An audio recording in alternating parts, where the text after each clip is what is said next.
పరలోక రాజ్యము నిశ్చయం అనే కార్యానికి వచ్చి ఈ యొక్క సమయంలో మనము చూడబోతున్నాం. ఈ పరలోక రాజ్యము మనకి ఎలాగ దొరుకుతున్నది, ఈ పరలోక రాజ్యానికి మనం వెళ్ళేదానికి దేవునికి చిత్తం ఏమిటి? ఎందుకనగా పాపము చేసిన నరుడు చనిపోతూ ఉన్నాడు, మరణిస్తూ ఉన్నాడు. ఈ మరణంలోంచి విడుదల కొరకు దేవునికి ఏర్పాటు ఏమిటి అని చూసేటప్పుడు ఆయన ఈ లోకంలో ఉండేటప్పుడే ఈ యొక్క కార్యానికి వచ్చి మనకి దిట్టంగా చెప్తున్నారు. ఏ యొక్క సందేహపడవద్దు, ఏ యొక్క హృదయంలో వచ్చి మీ హృదయమును భద్రపరచుకోండి, ధైర్యంగా ఉంచుకోండి అని చెప్తూ యోహాను సువార్త 14వ అధ్యాయం 1వ వచనంలో ఇలాగూ ప్రారంభిస్తూ ఉన్నాడు. మీ హృదయమును కలవరపడనీకుడి, దేవుని యందు విశ్వాసముంచుచున్నారు, నా యందును విశ్వాసముంచుడి. నా తండ్రి ఇంట అనేక నివాసములు కలవు, లేనిలా నేను మీతో చెప్పుదును. మీకు స్థలము సిద్ధపరచ వెలుచున్నాను. నేను వెళ్ళి మీకు స్థలము సిద్ధపరిచినలా నేనుండే స్థలంలో మీరును ఉండులాగన మరలా వచ్చి నా యొద్ద ఉంటకు మిమ్మును తీసుకుని పోవుదును అని చెప్తున్నాను. నేను మళ్ళా వస్తాను. మీ హృదయాన్ని కలవరపడనీయద్దు. మీరు మీ యొక్క మనసును అటు ఇటు ఊగనీయద్దు.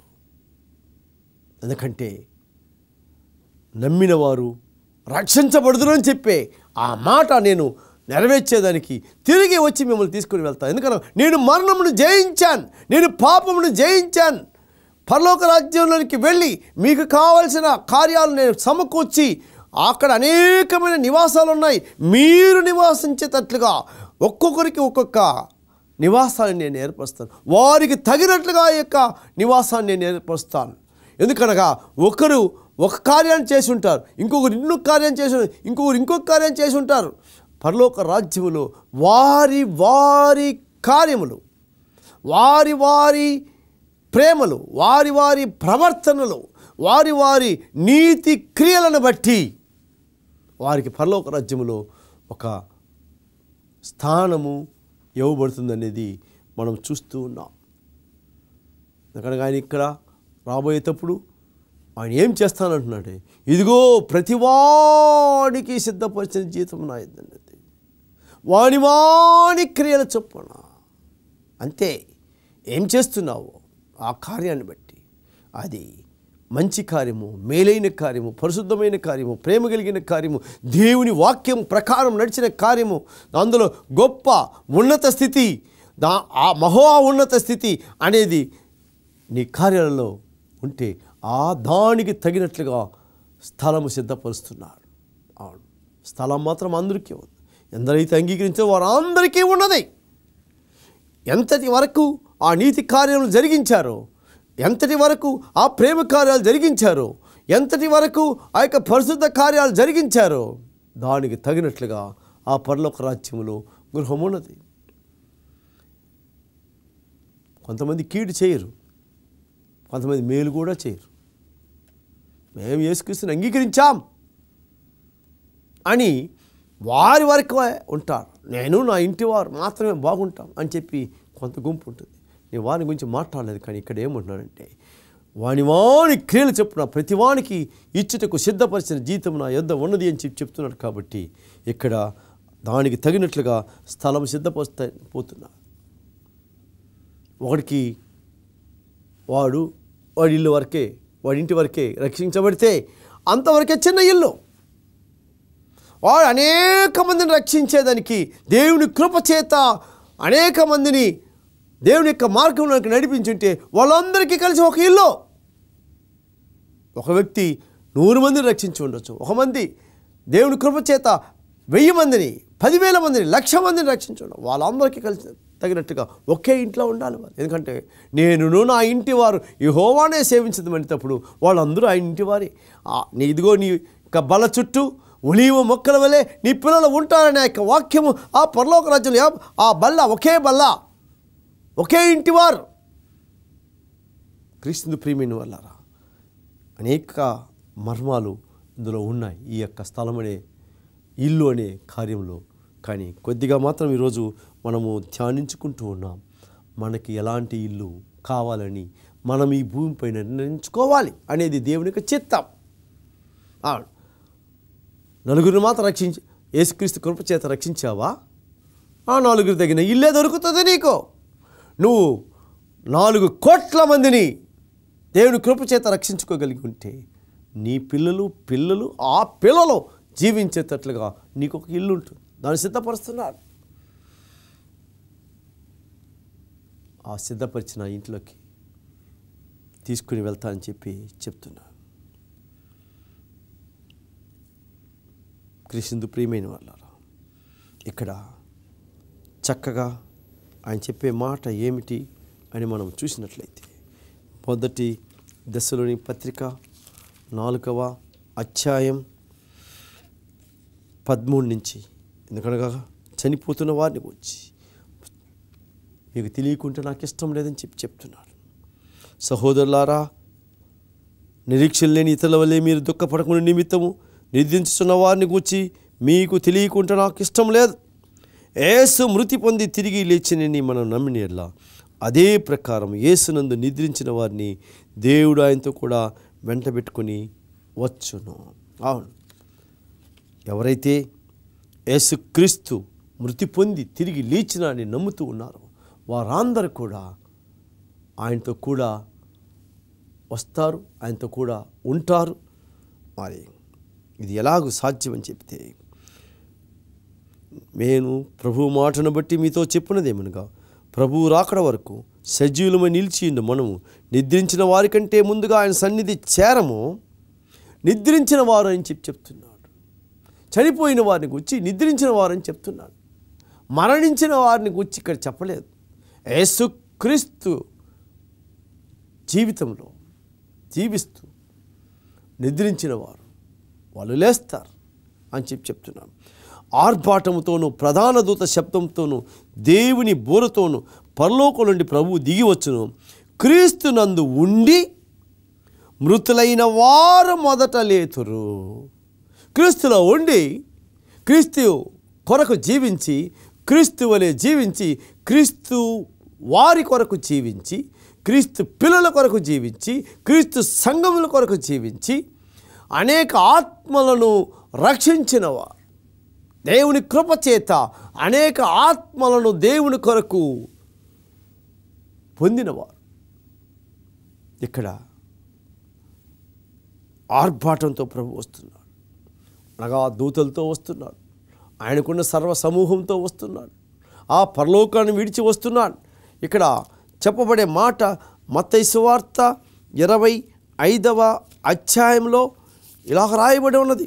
31వ వచనంలో నుంచి మనం చూసినట్లయితే 25వ అధ్యాయం 31వ వచనం చూసినట్లయితే, తన మహిమతో మనిషి కుమారుడు ఆయనతో కూడా సమస్త దూతలను వచ్చినప్పుడు ఆయన తన మహిమ గల సింహాసనం మీద ఆసీనుడై ఉండును. ఆయన సింహాసనం భూమి మీదకి దిగి వస్తుంది, భూమి దగ్గరికి రాబోతుంది. ఇక్కడ ఆయన మహిమలతో వస్తూ ఉన్నాడు. ఆయనకున్న ప్రభావంతో వస్తున్నాడు. ఆయనకున్న సర్వ హంగులతో వస్తున్నాడు. అప్పుడు రాజాది రాజు దేవాది దేవుడు ప్రభువులకు ప్రభువు దిగి వస్తూ ఉండగా దూతలు ఆర్భాటం చేస్తున్నారు. ఈ మరణాన్ని జయించినవాడు, పాపాన్ని జయించినవాడు, ఈ భూమిని తన యొక్క ఆధీనంలోనికి తీసుకొని వచ్చినవాడు, సర్వ సృష్టికి మూలకర్త, నూతన సృష్టికి మూలకర్త, ఆయన గురించి ఎన్ని పొగడ్తలు ఉంటాయో అవంతా ఆర్భాటం. సర్వసాధారణంగా ఏదో ఒక చిన్న ఎలక్షన్ జరిగి, ఒక కౌన్సిలర్ ఎలక్షను లేకపోతే ఎమ్మెల్యే ఎలక్షన్ జరిగితే ఎంత ఆర్భాటం చేస్తున్నారు మనుషులు. ఒక 5 సంవత్సరాల యొక్క పరిపాలన కొరకే ఎంత ఆర్భాటం చేస్తే, నిత్యము ఎలబోయే రాజు వస్తున్నాడు, మరణము లేనివాడు వస్తున్నాడు, మరణమును జయించిన వాడు వస్తున్నాడు, పాపంపై అధికారము పొంది పాపాన్ని సర్వనాశనం చేసేదానికి వస్తూ ఉన్నవాడు. ఎంత గొప్ప ఆర్భాటం ఎంత ఉంటుంది. ఆ అహంకారాలు, ఆ సంతోషం, ఆ ఆనందం. ఈ లోకంలో చిన్న చిన్న అధికారాలు దొరికిన దానికి పెద్ద పెద్ద కొంతకాలమే ఉండే అధికారాల కొరకే పెద్ద పెద్ద ఆర్భాటాలు చేస్తున్నారంటే ఆయన దిగి వచ్చేటప్పుడు ఎంత ఆరాటం ఉంటుందో కొద్దిగా మనసులో ఒక్కరవ ఆ యొక్క స్థితికి చూసినట్లయితే గొప్ప ధనులు, జయధ్వనులు, హోసన్నా హోసన్నా ఆనాడు శిష్యులు ఆయన్ని యెరూషలేముకి తీసుకొని పోయేటప్పుడు అరిచారు. కానీ దీనికంటే గొప్ప ఆర్భాటం ఉంటుంది. ఆయన గురించి స్తుతించి, ఆయన గురించి పొగడుతూ, ఆయన గురించి, ఆయన మహిమను గురించి వివరిస్తూ ఆర్భాటం చేస్తారు. ప్రధాన దూత శబ్దం, ఆయన హెచ్చరికిస్తాడు, ఇదిగో దేవుడు పరలోకంలోంచి దిగి భూమిపైకి వస్తున్నాడు, ఇదిగో మరణమును జయించిన వాడు వస్తున్నాడు. ఆ శబ్దం, ఆ హెచ్చరిక క్రీస్తునందు ప్రియమైన వాళ్ళారా, దేవుని బూరతో వస్తున్నాడు. అవును, ఈ బూర ఆయన ఒక రాజాదిరాజు వచ్చేటప్పుడు బూర, ఒక రాజుకి ముందు వాయించే వాయిద్యములు బూర ఇది. అప్పుడు ప్రభువు దిగి వస్తాడు. ఇవన్నీ వినిపిస్తూ ఉండేటప్పుడు ఆయన దిగి వస్తాడు. ఆయన దిగి వస్తూ ఉంటే క్రీస్తునందుండి మృతులైన వారు మొదట లేస్తారు. ఆ మీదట సజీవులమై నిలిచియుండు మనము వారితో కూడా ఏకముగా ప్రభువును ఎదుర్కొంటకు ఆకాశ మండలములకు మేఘల మీదుగా కొనిపోబడదుము. ఇక్కడ నిలిపిస్తున్నాను, ఎందుకనగా ఈ ఆఖరి మాట తర్వాత మనము ధ్యానించుకుందాం. కాబట్టి బ్రతికుండే మనమైతే రూపాంతరం పొందుతాం, మార్పు పొందుతాం. ఈ శరీరం పోతుంది. దీని గురించి 1 కొరింథీ 15వ అధ్యాయంలో చాలా చక్కగా చెప్పబడుతున్నది. ఒకసారి వాటన్నిటిని మనం పరిశీలిస్తాం. 15వ అధ్యాయం 22-23 వచనంలో, ఆదామునందు అందరూ ఎలాగ మృతి పొందుతున్నారు అలాగున్నే క్రీస్తునందు అందరూ బ్రతికింపబడుదురు. ఎందరైతే ఆయన అంగీకరించిన వారందరూ బ్రతుకుతారు. ఆదాము వల్ల చనిపోయారు, కానీ క్రీస్తు వలన బ్రతుకుతారు. ప్రతివాడును తన వరుసలోనే బ్రతికింపబడును. ప్రథమ ఫలము క్రీస్తు, తరువాత క్రీస్తు వచ్చినప్పుడు ఆయన వారు బ్రతికింపబడుదురు. ఈ నిశ్చయిత ఉన్నది. ఎందుకనగా ఆయన లేచాడు కాబట్టి, చనిపోయి తిరిగి లేచాడు కాబట్టి, చనిపోయే మనం కూడా తిరిగి లేస్తాం అనేది దేవుడు చెప్పే ఆ మాట. క్రీస్తు ప్రియమైన వాళ్ళారా, ఇక్కడ ఆ మృతులు ఎలాగ లేస్తారు, ఈ మృతులు ఎలాగ మార్పు పొందుతారు అనే కార్యాన్ని గురించి చాలా చక్కగా వివరించబడుతుంది. అయితే మృతులు ఎలాగ లేతురు, వారు ఎట్టి శరీరంతో ఒత్తిడిని ఒకడు అడుగును, ఓ అవ్వేకి నీ విత్తినది సచ్చితేనే కానీ బ్రతికింపబడదు గనుక నీవు విత్తిన దాన్ని చూడగా అది గోధుమ గింజ అయినా సరే, మరి ఏ గింజ అయినా సరే వట్టి గింజనే విత్తుచున్నావు కానీ పుట్టబో శరీరం విత్తుటలేదు. అయితే దేవుడే తన చిత్త ప్రకారం నీ విత్తన దానికి శరీరం ఇచ్చును, మరియు ప్రతి విత్తనమునకును దాని శరీరము ఇచ్చుచున్నాడు అని చెప్పి, చనిపోయిన విత్తనం బ్రతికించబడుతున్నది. భూమిలో పాతిపెట్టబడిన విత్తనం పైకి లేచి ఒక మహావృక్షం అవుతున్నది. దీన్ని ఇక్కడ మనకు ఒక ఉదాహరణగా చెబుతూ ఉన్నాడు. కాబట్టి 42వ వచనం నుంచి ఇలా చూస్తున్నాం, మృతుల పునరుద్ధానమును కూడా అలాగే ఉంటుంది. శరీరము క్షయమైనదిగా విత్తబడి అక్షయమైనదిగా లేపబడును. ఈ క్షయమైన ఈ శరీరం, పాపమునకు లోనైన ఈ శరీరం, పాపమునే చేసి కృషించిపోతూ ఉన్న ఈ యొక్క ఈ శరీరం విత్తబడుతున్నది. ఇది విత్తబడే విత్తనముగా, ఫలించేదాని కొరకు విత్తబడే విత్తనముగా ఈ శరీరాన్ని దేవుడు మనకి పోలుస్తూ ఉన్నాడు. ఈ విత్తనం విత్తబడింది, ఈ శరీరం విడిచిపెడింది. నాశనమయ్యే ఈ శరీరం, పాపమైన ఈ శరీరం మరణమైన ఈ శరీరం, మరణానికి ఆహుతైన ఈ శరీరం, మరణమునకు హేతువైన ఈ యొక్క శరీరము విడవబడాలి అని చెప్పేసి ప్రభువు చెబుతూ ఉన్నాడు. అప్పుడు అక్షయముగా శరీరం దాలుస్తాం. ఇక ఎన్నటికీ నీ నాశనము కలగని శరీరం, ఇక ఎన్నటికీ నీ నీరసము లేని శరీరం, ఇక ఎన్నటికీ నీ మరణము లేని శరీరం, ఇక ఎన్నటికీ నీ జీవము కలిగిన శరీరం అక్షయమైన శరీరముగా లేపబడుతుంది. ఘనహీనమైనదిగా విత్తబడుతున్నది. ఘనహీనమైపోయింది ఈ శరీరం. ఘనము లేదు దీనికి, బలము లేదు దీనికి. ఘనత కలిగిన శరీరం కానే కాదు. ఘనత కలిగిన కార్యాలు ఏది చేసేది లేదు. ఘనత కలిగిన కార్యములు ఏమీ లేవు. అయితే ఇది విత్తబడి క్రీస్తునందు మృతము కలిగి క్రీస్తు వలె మరురూపము పొందుటకును ఆ యొక్క పరలోకాన్ని అర్హత పొందిన శరీరంగా ఘనముగా లేపబడుతుంది. అర్హత కలిగిన శరీరంగా, బలము కలిగిన శరీరంగా, జీవము కలిగిన శరీరంగా లేపబడుతున్నది అని చెప్పి చూస్తున్నాం. ప్రకృతి సంబంధమైన శరీరముగా విత్తబడి ఆత్మ సంబంధ శరీరముగా లేపబడును. ప్రకృతి సంబంధంగా మారిపోయింది. ఈ లోకానికి ఆశించి, ఈ లోకంలో ఘనత కొరకు ఆశించి, ఈ లోకంలో మహిమల కొరకు ఆశించి, ఈ లోకం యొక్క భోగ్యముల కొరకు, ఈ లోకం యొక్క సంపద కొరకు, ఈ లోకం యొక్క అర్హతల కొరకు ఇది ప్రకృతిగా మారిపోయింది. ఈ ప్రకృతి సంబంధమైన ఈ శరీరం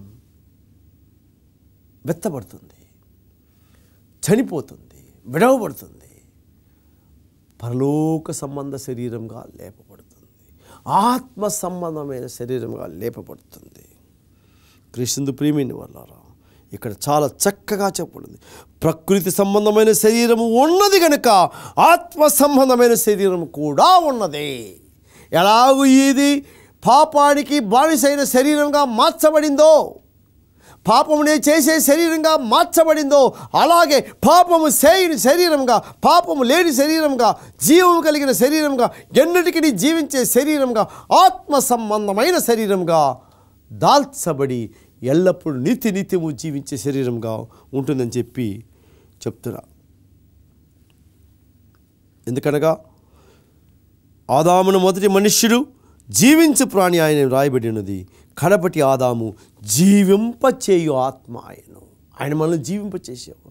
జీవము నేనే అనినవాడు. యేసు ఈ లోకంలో ఉండేటప్పుడు చెప్పిన ఆ యొక్క పదం చాలా గొప్పది. ఆయన జీవం ఉన్నది, ఆయనలో జీవం ఉన్నది, ఆయనే జీవమైనాడు. కనుక ఇక్కడ మనం చూడగలిగిన ఒక ప్రాముఖ్యమైన మాట ఏమిటంటే,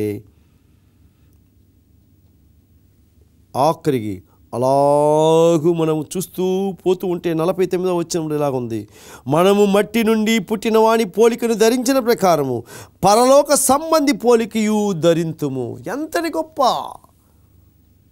కార్యం! మట్టి సంబంధించిన వాడు ఏమి చేశాడో దానికి మట్టికి మట్టి అయిపోవాలి. అయితే ఆత్మ సంబంధి అయిన వాడు, పరలోకం నుంచి దిగి వచ్చిన వాడు ఏమి చేశాడో అది మన చేత చేయించుకుని ఆయన దగ్గరికి చేర్చుకుంటాడని చెప్పి చెప్తున్నారు. ఎందుకు అని చెప్పినట్లయితే ఇక్కడ చాలా గొప్ప కార్యాన్ని పౌలు ద్వారా పరిశుద్ధాత్మ దేవుడు చెప్తున్నాడు. అదేమిటి అని చూసినట్లయితే, నా ఫిలిప్పీ పత్రిక 1:21 నా మట్టుకైతే బ్రతుకుట క్రీస్తే, చావైతే లాభము. ఎలాగైతే లాభం అని చెప్పి చూసినట్లయితే, అవును, క్రీస్తు బ్రతికించేవాడు. ఈ యొక్క శరీరము చంపేది కాబట్టి ఇది చనిపోవడమే మంచిది. చావైతే లాభం. దాని గురించి 50వ వచనం, 1 కొరింథీ 15:50 నుంచి ఇలాగ చెప్పబడుతుంది, సహోదరులారా నేను చెప్పినది ఏమనగా రక్త మాంసంలో దేవుని రాజ్యమును స్వతంత్రించుకొనలేరు. ఈ రక్త మాంసాలు దేవుని రాజ్యానికి అర్హత లేని వాడు అయిపోయింది. ఎందుకనగా ఈ రక్త మాంసాలు కేవలము మట్టికి సంబంధించి ఉన్నాయి. ఈ రక్త మాంసాలు కేవలము చనిపోయేదానికి ఉన్నాయి. ఈ రక్త మాంసాలు విడవబడేదానికి ఉన్నాయి. ఈ రక్త మాంసాలు పరలోక రాజ్యంలో నిత్యము ఉండేదానికి అర్హత లేనివిగా ఉంటున్నాయి. సాధారణంగా ఆమ్స్ట్రాంగ్ చంద్రమండలం పోయాడు అని చెప్తున్నాం. ఈనాడు అందరూ చంద్రమండలం పోయేదానికి తయారవుతున్నాం. అయితే అన్నీ కూడా ఈ భూమి పైన సిద్ధం చేసుకొని ఈ భూమిపై నుంచి కావలసినవన్నీ ఏర్పాటు చేసుకొని అన్నీ ధరించుకొని అన్నీ తీసుకొని ఆ యొక్క చంద్రమండలానికి పోతున్నాం. కేవలము ఆ యొక్క అంతరిక్షంలో ఉండే అక్కడికి వెళ్ళేదానికే ఇంత సిద్ధపాటు ఉంటే పరలోక రాజ్యం నిత్యనిత్యము ఉండే రాజ్యం. పోయి తిరిగి వచ్చేస్తే చంద్రమండలం పోయినోడు వాడు అక్కడ ఉండలేడు చాలా కాలం, కొంతకాలం వరకే ఉండగలడు. ఎందుకంటే ఇక్కడి నుంచి తీసుకొని పోయింది ఎంతో అంతవరకే ఉండగలడు, తిరిగి వచ్చేయాలి. క్రీస్తు ప్రియమైన వాళ్ళారా, అయితే పరలోక రాజ్యం వెళితే తిరిగి వచ్చేది లేదు. ఆయనతో పాటు సదాకాలము ఉందుము. మనం ఆ మొదటి దశలోని పత్రిక 4వ అధ్యాయం ఆ యొక్క 18వ వచనం మనం చూసాం. సదాకాలం ఆయనతో కూడా ఉందాము. ఆయన జీవిస్తూ ఉంటాడు, మనము జీవించి ఉంటాం. ఆయన మనల్ని ప్రేమిస్తూ ఉంటాడు, మనము ప్రేమిస్తూ ఉంటాం. ఆయన మనల్ని పోషిస్తూ ఉంటాడు, మనము పోషించబడుతూ ఉంటాం. క్రీస్తు ప్రియమైన వల్ల ఇక్కడ చెప్పబడే ఆఖరి కార్యంలో చూసుకున్నట్లయితే క్షయత అక్షయతను స్వతంత్రించుకొనదు. మీకు ఒక మర్మం తెలుపుచున్నాను, మనమందరము నిద్రించము, కానీ నిమిషంలో ఒక్క రెప్పపాటున కడబూరం రోగగానే మనమందరము మార్పు పొందుదము. పూరం రోగును, అప్పుడు మృతులు అక్షయులుగా లేపబడుతురు. మనము మార్పు పొందుదము, శరీర మార్పు పొందుతాం. ప్రకృతి సంబంధమైన శరీరంలో విడిచేసి ఆత్మ సంబంధమైన శరీరంలోనికి మార్పు పొందుతాం. క్షయమైనది అక్షయతను ధరించుకున్నప్పుడు, ఈ మర్త్యమైనది అమర్త్యతను ధరించుకున్నప్పుడు విజయమందు మరణము మృంగివేయబడును అని వ్రాయబడిన వాక్యం నెరవేరును. ఓ మరణమా నీ విజయం ఎక్కడా? ఓ మరణమా నీ ముళ్ళెక్కడా? మరణపు ముళ్ళు పాపము, ఆ పాపము ఆశించిపోతుంది. ఇక్కడ చెప్తున్నాడు 15వ అధ్యాయం 26వ వచనంలో, కడపట నశింపబడు చేయబడు శత్రువు మరణమని చెప్తున్నారు. దీనికి ఆఖరి మటుకు ఆయన ప్రభు ఈ లోకంలో ఉండేటప్పుడు మీరు ఆశ్చర్యపోవద్దు. నేను చెప్పేది కాస్త వినండి. ఆయన ఏమంటున్నాడంటే ఒకే మాట, యోహాను సువార్త 5వ అధ్యాయం, యోహాను సువార్త 5వ అధ్యాయంలో 25వ వచనంలో ఇలా చెప్పారు, మృతులు దేవుని కుమారుని శబ్దమును గడియ వచ్చి ఉన్నది, అది ఇప్పుడే వచ్చి ఉన్నది, దానిని వినువారు జీవించరని మీతో నిశ్చయముగా చెప్పుచున్నాను. దేవుని కుమారుడు వచ్చినప్పుడు ఆయన శబ్దం వినిపిస్తాడు. ఆనాడు లాజరు చనిపోయినప్పుడు ఆ యొక్క సమాధి దగ్గరికి వచ్చి లాజరు బయటికి రా అని చెప్పేవాడు. ఆ శబ్దము విని బయటకు, ఎందుకనగా లాజరు చనిపోలేదు, నిద్రిస్తున్నాడని చెప్పినాడు. నిద్రించిన వాడిని లేపుతున్నాడు. క్రీస్తు ప్రియమైన వాళ్ళారా, ఇక్కడ ఆఖరిగా చెప్పబడే మాట ఏమిటంటే, దీనికి ఆశ్చర్యపడకుడి, ఒక కాలం వచ్చున్నది, ఆ కాలంలో సమాధుల్లో ఉన్నవారు అందరూ ఆయన శబ్దం విని మేలు చేసిన వారు జీవ పునరుద్ధానముకును, కీడు చేసిన వారు తీర్పు పునరుద్ధానముకును బయటికి వచ్చెదరు. కాబట్టి మేలు చేసి జీవిస్తాం, ఆయనలో ఎదుగుదాం, ఆయన స్వరం విని పైకి లేచి ఆయనతో పాటు సదాకాలం ఉండేవారుగా లేపబడతాం. ప్రార్థన చేస్తాం. మమ్మల్ని మిక్కిలిగా ప్రేమించిన మా పరలోకపు తండ్రి, పాపమును విడిచి, పాపమును వలన వచ్చిన జీతమైన మరణమును విడిచి సదాకాలం నీతో జీవింపు చేసే ఆ స్వరము మమ్మల్ని మార్పు పొందించి, క్షయమైన ఈ శరీరంలో విడిచి అక్షయతను పొంది మత్యమైన ఈ శరీరం విడిచి పరలోక రాజ్యంలో చేరే భాగ్యం మాకు అందరికీ దయచేయమని యేసు నామమున అడుగుచున్నాను తండ్రి. ఆమేన్.